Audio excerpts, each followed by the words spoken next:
Hello everyone, Jesse Berg, Technical Agronomist for DeKalb Asgrow. Just want to spend a little bit time with you as dealers today to cover a very important topic. You know, over the winter months, we've had all the planting phases, we've all done there. We've had all the DeKalb Asgrow products placed in the right farms for our customers. We get through planting, everything works great through planting, and then guess what? We start getting a few calls on maybe it's an emergency issue, uneven emergence out in field. So just really focus area today looking at how to have really a successful field call. Just some good reminders as far as having it being a good experience for that loyal DeKalb Asgrow customer. So you look at customer field calls, you know, you as the dealer, you are that trusted advisor. You own that relationship with that DeKalb Asgrow customer. As far as customer goes, everybody's different, right? All of our customers are different, and you as dealers know that as well. You look along those lines. I kind of look at it in a couple of ways. One, there's some that are more proactive as far as looking at their fields.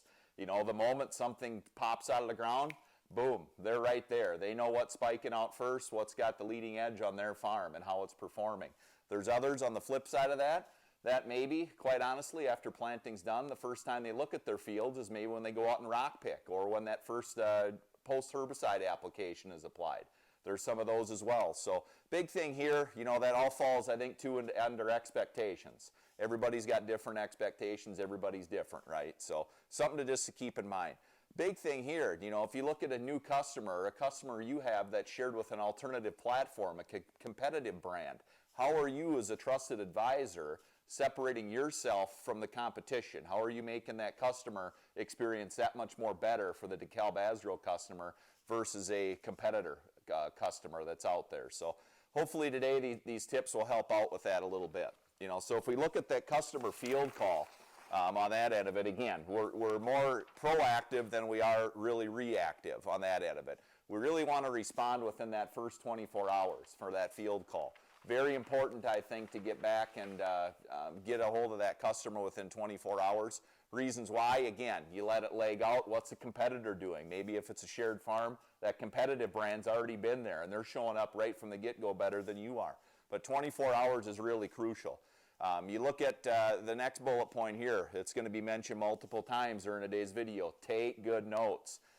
You get that first call from the customer. You know, ask some good questions. You know, I look at here, you know, the hybrid.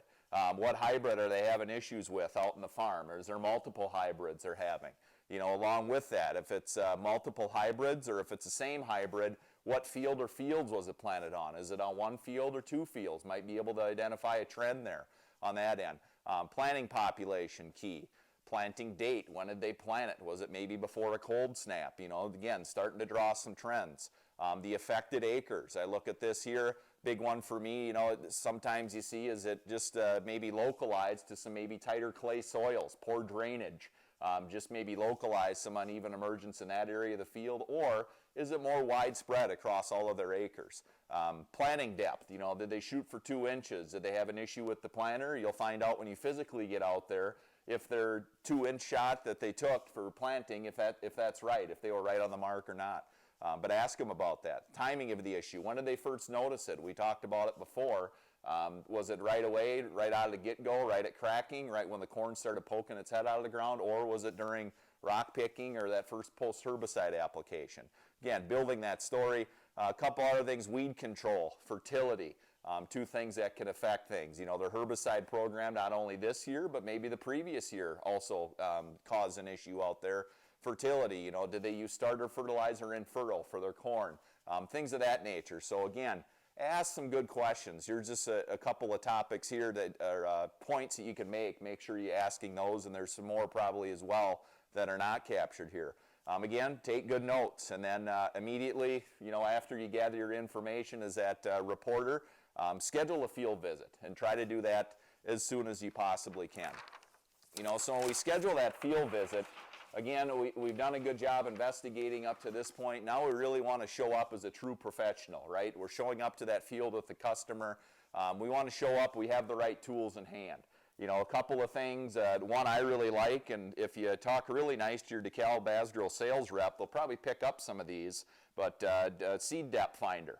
DeKalb Asgrow branded on this one, pretty nice, pretty fancy deal. It's got seed depths on the back side, 1 to 6 inches. But good to have one of these along for the seed depth, to check on the seed depth finder on that end of it. Trowel, shovel. Again, doesn't have to be anything fancy. This one here, just your general run-of-the-mill farm and fleet store. You know, just a regular little hand shovel or a trowel, whatever you want to call it. You might luck out even like this one. It actually has some depth gauges on the inside part of the shovel itself. So maybe a multi-purpose tool as far as that goes. You know, you're digging up seeds, you're seeing what the planting depth is. Guess what? We want to take some stand counts.